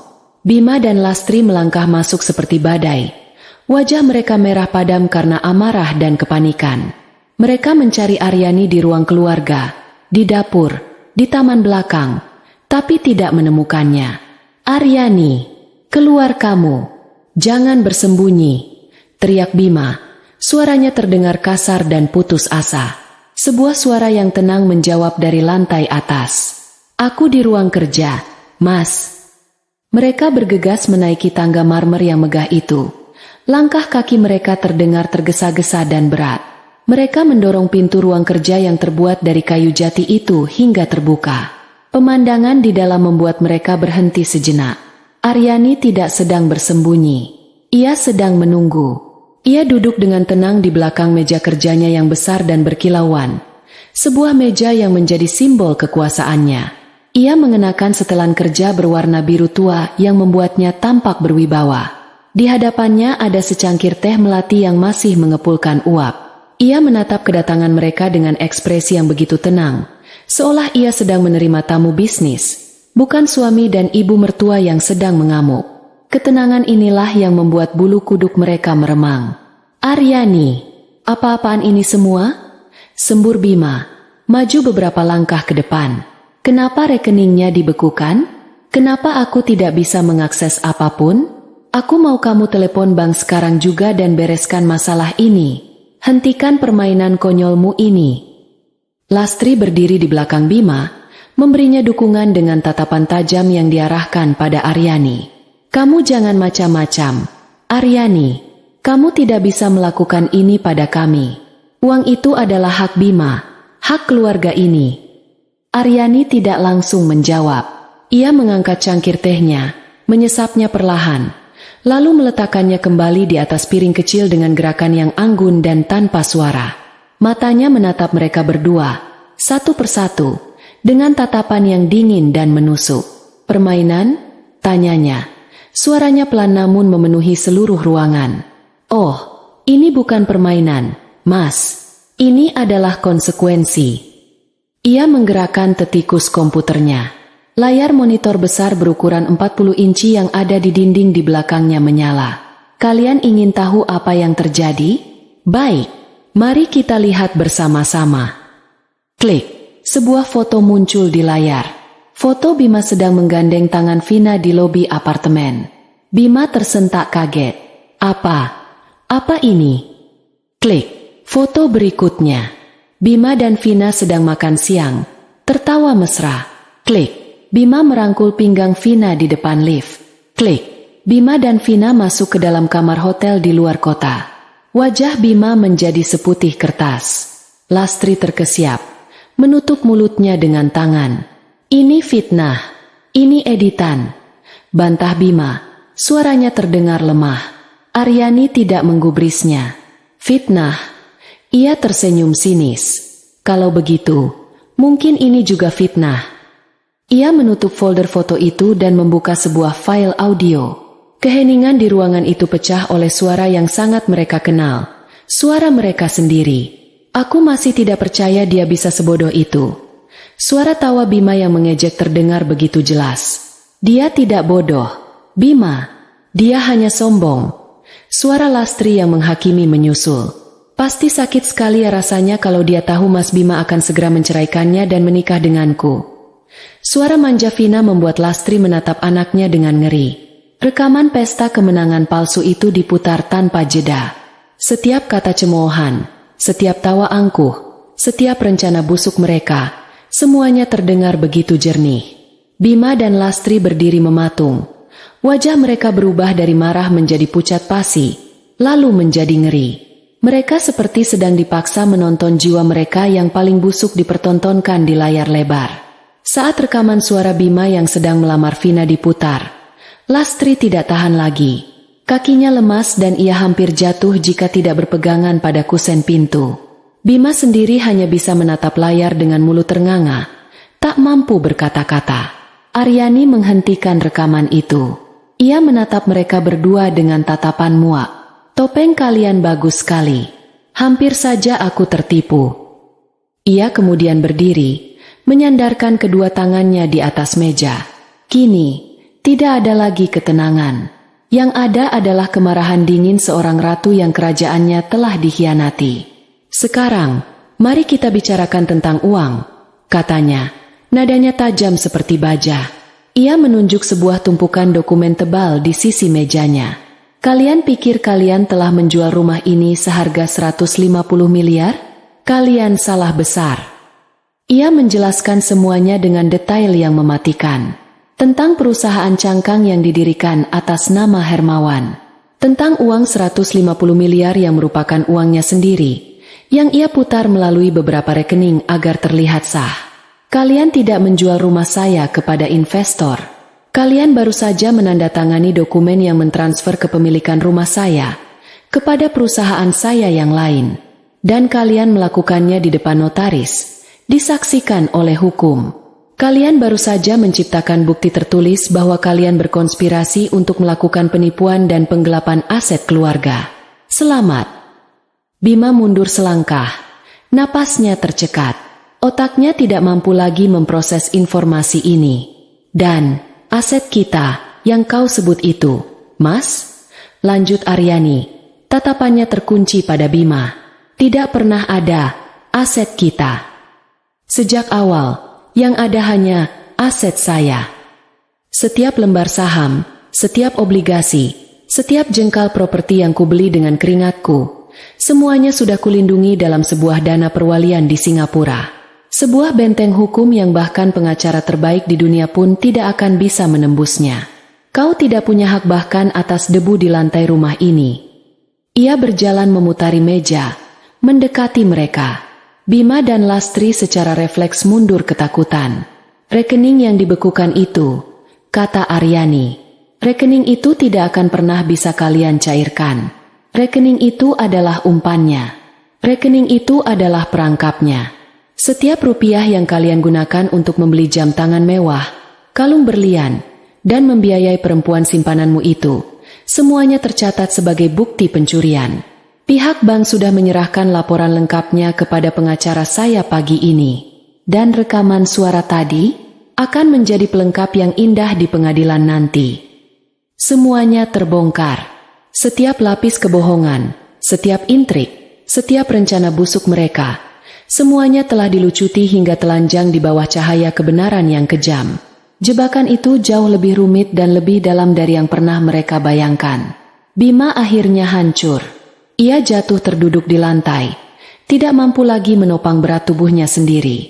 Aryani, aku minta maaf, bisiknya. Air mata penyesalan yang terlambat mulai membasahi pipinya. Lastri, melihat anaknya hancur, mencoba kartu terakhirnya. Kartu emosional. Ia mendekati Aryani dengan air mata berlinang. Aryani, nak, kami hilaf. Ibu mohon, jangan begini. Kita ini keluarga. Tolong maafkan Bima. Maafkan ibu. Aryani menatap wanita tua itu dengan tatapan dingin. Keluarga? Seorang ibu tidak akan berkomplot dengan anaknya untuk merampok wanita yang telah tulus merawatnya. Jangan panggil aku, nak. Kau sudah kehilangan hak itu. Aryani kembali ke belakang mejanya. Ia berdiri tegak, menjulang di atas mereka seperti seorang hakim yang akan membacakan vonis. Topeng kalian sudah lepas. Sandiwara sudah berakhir. Ia menekan sebuah tombol di interkom mejanya. Satpam, tolong antarkan 2 orang petugas kepolisian yang sudah menunggu di gerbang depan untuk naik ke ruang kerja saya. Mata Bima dan Lastri membelalak ngeri mendengar kata kepolisian. Tidak, Aryani, jangan. Mohon Bima dari lantai. Aryani menatap mereka tanpa belas kasihan. Sekarang, nikmati babak akhirnya. Kalian ingin bermain perang? Kalian kalah. Pintu ruang kerja terbuka. 2 orang polisi berseragam masuk dengan langkah tegap. Di belakang mereka, berdiri Pak Tirtayasa, membawa sebuah map tebal berisi laporan resmi. Keheningan yang mencekam dipecahkan oleh suara langkah sepatu bot mereka yang berat di lantai marmer. Jebakan itu tidak hanya berhasil, ia telah menelan mereka hidup-hidup. Saat kedua polisi itu melangkah masuk ke dalam ruang kerja Aryani, waktu seolah berhenti. Untuk sesaat, tidak ada yang bergerak. Bima masih terduduk lemas di lantai, sementara Lastri bersandar di kusen pintu, wajahnya sepucat mayat. Mereka menatap seragam coklat itu dengan tatapan ngeri, seolah baru saja melihat hantu dari masa depan mereka yang kelam. Salah satu polisi, seorang pria tegap dengan kumis tebal, mengalihkan pandangannya dari Aryani ke Bima dan Lastri. Selamat sore. Kami dari Kepolisian Resor Metro Jakarta Selatan. Kami menerima laporan dari Bapak Tirtayasa selaku kuasa hukum Ibu Aryani mengenai adanya dugaan tindak pidana penipuan dan penggelapan. Pak Tirtayasa melangkah maju, menyerahkan map tebal yang ia bawa. Semua bukti awal ada di dalam laporan ini, Pak, termasuk bukti transfer, rekaman pengakuan, dan salinan dokumen jual beli yang mengandung unsur penipuan. Polisi itu menerima map tersebut, melirik isinya sekilas, lalu mengangguk. Ia kemudian berjalan mendekati Bima. Bapak Bima Wijoyo dan Ibu Lastri, Anda kami minta untuk ikut ke kantor polisi untuk dimintai keterangan lebih lanjut. Mohon kerjasamanya. Ini adalah momen di mana kenyataan menghantam mereka seperti sebuah truk. Ini bukan lagi masalah keluarga. Ini bukan lagi pertengkaran suami istri. Ini adalah urusan kriminal. Tidak, saya tidak mau, jerit Bima, mencoba bangkit berdiri. Ini salah paham. Aryani, tolong katakan pada mereka ini salah paham. Ia menatap Aryani dengan tatapan memelas, memohon belas kasihan terakhir. Aryani hanya menatapnya dengan dingin. Tidak ada yang salah paham, Mas. Yang ada hanya kejahatan dan konsekuensinya. Melihat tidak ada harapan dari Aryani, Bima menjadi panik. Ia mencoba melawan saat polisi itu hendak memegang lengannya. Perlawanan yang sia-sia dan menyedihkan. Dengan sigap, polisi itu memiting tangannya ke belakang. Suara klik yang tajam dari borgol yang terkunci terdengar begitu nyaring di ruangan yang hening itu. Lastri menjerit histeris melihat putranya di borgol. Jangan tangkap anak saya. Dia tidak salah. Ini semua salah perempuan itu. Ia menunjuk Aryani dengan jari gemetar. Matanya memancarkan kebencian murni. Polisi yang lain mendekati Lastri dengan sabar. Ibu, mohon tenang. Anda juga harus ikut kami ke kantor. Mereka digiring keluar dari ruang kerja itu, melewati lorong-lorong rumah megah yang beberapa jam lalu mereka pikir akan menjadi milik mereka. Setiap langkah adalah langkah menuju kehancuran. Saat melewati aula utama, beberapa asisten rumah tangga yang sudah bekerja puluhan tahun dengan Aryani menyaksikan pemandangan itu dengan tatapan tak percaya. Citra tuan dan nyonya besar yang selama ini mereka hormati, hancur berkeping-keping. Aryani tidak mengikuti mereka. Ia hanya berdiri di ambang pintu ruang kerjanya, menyaksikan mereka dibawa pergi. Tidak ada rasa kemenangan di hatinya. Tidak ada kegembiraan. Yang ada hanyalah perasaan hampa yang aneh. Seperti seorang ahli bedah yang baru saja selesai mengamputasi bagian tubuhnya yang sudah membusuk. Prosesnya menyakitkan, tapi harus dilakukan untuk menyelamatkan sisa hidupnya. Berita penangkapan seorang pengusaha dan ibunya atas tuduhan penipuan terhadap istrinya sendiri langsung menjadi santapan media. Kasus ini memiliki semua elemen drama yang disukai publik. Cinta, pengkhianatan, uang triliunan, dan seorang istri yang cerdas. Di dalam ruang interogasi yang dingin dan berbau apek, Bima hancur total. Di hadapan penyidik yang tenang dan metodis, semua keangkuhannya luluh lantak. Saat penyidik memutar rekaman audio dari pesta kemenangan palsu itu, Bima hanya bisa menunduk, menangis terseduh-seduh. Ia mencoba menyalahkan ibunya, mengatakan bahwa Lastri lah yang terus mendorongnya. Ia juga mencoba menyalahkan Vina, mengatakan bahwa wanita itu yang membuatnya gelap mata. Ia menyalahkan semua orang, kecuali dirinya sendiri. Lastri, di ruang interogasi yang lain, mencoba taktik yang berbeda. Ia berpura-pura menjadi wanita tua yang bingung dan tidak tahu apa-apa. Ia mengaku hanya mengikuti kemauan anaknya, tidak mengerti soal bisnis dan dokumen. Namun, aktingnya segera terbantahkan saat penyidik memutar bagian rekaman di mana ia dengan jelas berkata, harta istri adalah harta suami juga. Dia saja yang pelit. Sementara itu, kabar penangkapan Bima sampai ke telinga Vina. Ia sedang berada di sebuah butik mewah, memilih gaun, saat notifikasi berita muncul di ponselnya. Dunianya runtuh dalam sekejap. Tunangannya yang kaya raya ternyata seorang penipu yang kini mendekam di penjara. Kartu kredit di dompetnya kini tak lebih dari sepotong plastik tak berguna. Vina tidak bodoh. Ia adalah seorang oportunis yang lihai. Ia tahu kapal ini akan segera tenggelam, dan ia tidak berniat ikut tenggelam bersamanya. Sore itu juga, ia menghubungi nomor telepon kantor hukum Tirtayasau Partners yang ia temukan di internet. Ia menawarkan kesepakatan. Ia akan bersaksi melawan Bima, memberikan semua detail tentang hubungan mereka dan hadiah-hadiah yang ia terima, dengan imbalan jaminan bahwa ia tidak akan ikut terseret dalam kasus ini. Pak Tirtayasa dan Aryani menerima tawaran itu. Kesaksian Vina akan menjadi paku terakhir di peti mati Bima. Ia adalah bukti hidup dari motif kejahatan itu. Proses hukum berjalan dengan cepat. Pak Tirtayasa benar. Ini bukan kasus yang rumit. Buktinya terlalu kuat, terlalu telak. Tim pengacara yang disewa Bima dengan sisa-sisa uangnya tidak bisa berbuat banyak. Setiap kali mereka mencoba membangun sebuah argumen, jaksa penuntut umum akan membantahnya dengan bukti yang tak terbantahkan. Foto-foto perselingkuhan, rekaman audio, laporan transaksi bank, akta jual beli yang cacat hukum, dan kini, kesaksian dari wanita simpanan itu sendiri. Hari persidangan adalah sebuah tontonan yang menyedihkan. Bima dan Lastri mengenakan seragam tahanan berwarna oranye, tampak 10 tahun lebih tua. Rambut mereka acak-acakan, wajah mereka kuyu dan tanpa harapan. Mereka duduk di kursi pesakitan, menghindari tatapan mata Aryani yang duduk dengan tenang di barisan depan. Saat rekaman itu diputar di ruang sidang yang hening, seluruh hadirin bisa merasakan atmosfer kejahatan yang pekat. Tawa dan cemoohan mereka kepada Aryani terdengar begitu mengerikan di bawah atap gedung pengadilan. Bima dan Lastri hanya bisa menunduk. Wajah mereka memerah karena malu yang teramat sangat. Vina naik ke panggung saksi, mengenakan pakaian sederhana dan riasan tipis, memainkan perannya sebagai korban yang terperdaya. Ia menceritakan semuanya dengan lancar. Bagaimana Bima menjanjikannya pernikahan dan kehidupan mewah setelah berhasil mendapatkan uang dari istrinya. Vonis hakim jatuh seperti palu godam.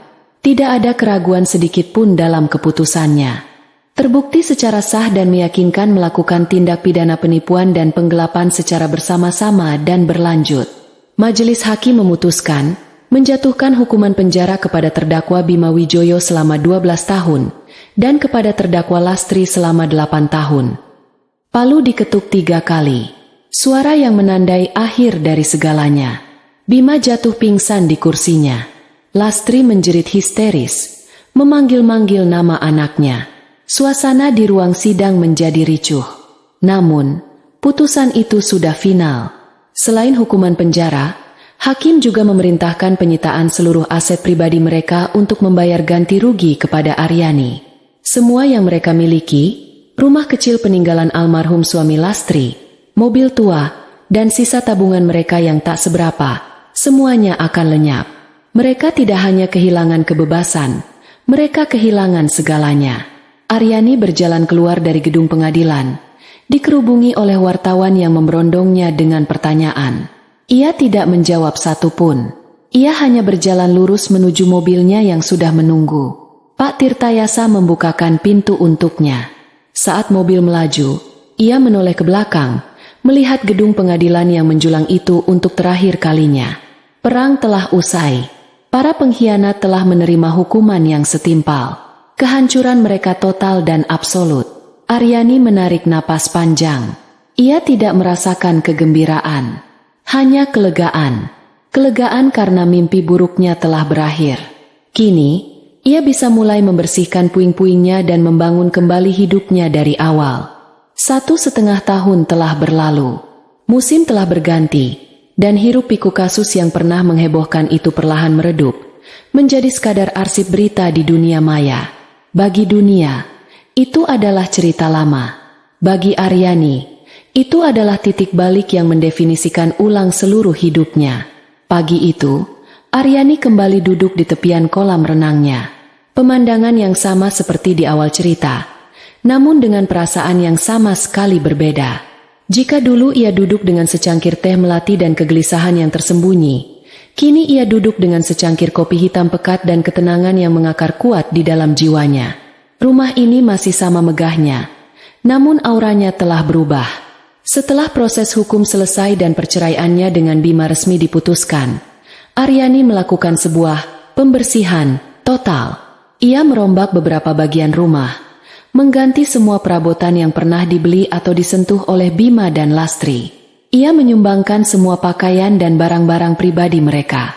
Ia ingin menghilangkan setiap jejak fisik dari pengkhianatan mereka. Ruang kerja Bima yang dulu penuh dengan majalah otomotif dan konsol permainan video, kini telah ia ubah menjadi sebuah studio yoga dan meditasi yang tenang, dengan jendela besar yang menghadap ke taman zen yang baru ia bangun. Rumah itu bukan lagi monumen kesuksesan finansial. Kini, ia adalah sebuah suaka, sebuah benteng kedamaian yang ia bangun untuk melindungi dirinya sendiri. Ia tidak lagi bekerja gila-gilaan dari pagi hingga malam. Pengalaman pahit itu menyadarkannya bahwa hidup bukan hanya tentang membangun kerajaan bisnis. Ia belajar untuk mendelegasikan lebih banyak pekerjaan kepada timnya yang solid, termasuk kepada Hermawan yang kini ia angkat menjadi wakil direktur utama. Ia kini punya lebih banyak waktu untuk dirinya sendiri, untuk membaca buku, untuk melakukan perjalanan, untuk sekadar duduk diam menikmati pagi seperti ini. Bukan berarti ia meninggalkan dunia bisnis. Sebaliknya, ia justru menjadi lebih tajam dan lebih bijaksana. Ia menggunakan pengalamannya untuk sesuatu yang lebih besar. 6 bulan yang lalu, ia meluncurkan sebuah yayasan bernama Pelita Aryani. Yayasan ini berfokus memberikan bantuan hukum dan modal usaha bagi perempuan korban kekerasan finansial dalam rumah tangga. Ia sering menjadi pembicara, menceritakan kisahnya, bukan untuk mencari simpati, tapi untuk memberi kekuatan kepada perempuan lain, untuk menunjukkan bahwa mereka tidak sendirian, dan bahwa mereka bisa bangkit kembali, bahkan lebih kuat dari sebelumnya. Siang itu, ia makan siang bersama Pak Tirtayasa di sebuah restoran yang tenang. Pengacara tua itu kini sudah lebih dari sekadar konsultan hukum. Ia sudah seperti figur seorang ayah baginya. Saya dengar kabar dari salah seorang kolega yang menangani kasus perdata mereka, kata Pak Tirta di sela-sela makan siang. Bima dan Lastri benar-benar bangkrut. Rumah lama Lastri sudah disita negara. Mereka tidak punya apa-apa lagi. Di dalam penjara, kesehatan Lastri terus menurun. Aryani mendengarkan berita itu tanpa perubahan ekspresi. Tidak ada rasa iba, tapi juga tidak ada rasa puas. Yang ada hanyalah jarak. Seolah Pak Tirta sedang menceritakan kisah orang asing yang tidak pernah ia kenal. Mereka telah menabur angin. Jadi mereka harus menuai badai, Pak. Itu hukum alam. Jalan hidup mereka bukan lagi urusan saya. Ia telah mencapai tingkat kedamaian di mana nasib orang-orang yang pernah menyakitinya tidak lagi bisa memengaruhinya. Ia telah benar-benar memotong tali emosional itu. Lalu, bagaimana denganmu? Tanya Pak Tirta, mengalihkan pembicaraan. Apa kamu tidak merasa kesepian di rumah sebesar itu sendirian? Kamu masih muda, Aryani. Kamu berhak untuk bahagia, untuk menemukan seseorang yang baru. Aryani tersenyum, sebuah senyum yang tulus dan ringan. Bahagia tidak harus selalu berarti menemukan seseorang. Pak, saya sedang dalam proses menemukan kembali diri saya sendiri. Dan ternyata, saya adalah teman yang cukup menyenangkan untuk diri saya sendiri. Ia tidak menutup hatinya, tapi ia juga tidak terburu-buru mencarinya. Ia belajar untuk menikmati kesendiriannya, mengisi hidupnya dengan hal-hal yang ia cintai. Ia kembali terhubung dengan teman-teman lamanya yang sempat ia abaikan karena terlalu sibuk. Ia lebih sering mengunjungi panti asuhan tempat ia dulu dibesarkan, berbagi rezeki dan waktunya di sana. Sore itu, setelah selesai bekerja, ia tidak langsung pulang. Ia mengendarai mobilnya tanpa tujuan, menyusuri jalanan kota yang ramai. Ia berhenti di sebuah jembatan penyeberangan, memarkir mobilnya, dan berjalan ke tengah-tengah jembatan. Dari sana, ia bisa melihat matahari terbenam di cakrawala, mewarnai langit dengan gradasi warna oranye, ungu, dan merah muda. Ia menatap pemandangan itu, merasakan angin meniup rambutnya. Ia teringat pada dirinya yang dulu, seorang wanita yang berpikir bahwa kebahagiaannya bergantung pada seorang suami yang suportif dan mertua yang baik hati. Seorang wanita yang membangun surga untuk orang lain, tanpa menyadari fondasinya rapuh. Pengkhianatan itu adalah badai yang menghancurkan surganya. Tapi setelah badai reda, ia menemukan sesuatu yang lebih berharga. Ia menemukan bahwa surga itu tidak harus dibangun bersama orang lain. Ia bisa membangunnya sendiri, di dalam dirinya. Surga yang terbuat dari kekuatan, kemandirian, dan kedamaian batin. Surga yang tidak akan pernah bisa diruntuhkan oleh siapapun. Ia tersenyum. Bukan senyum kemenangan atas musuh-musuhnya, tapi senyum syukur atas pelajaran hidup yang begitu mahal harganya. Ia berbalik, berjalan kembali ke mobilnya dengan langkah yang tegap dan ringan. Malam akan segera tiba, tapi Aryani tidak takut pada kegelapan. Karena ia tahu, setelah malam yang paling gelap sekalipun, fajar yang baru akan selalu datang. Dan ia siap menyambut fajar barunya, dengan hati yang lapang dan masa depan yang terbentang luas di hadapannya. Sebuah masa depan yang ia tulis sendiri, untuk dirinya sendiri.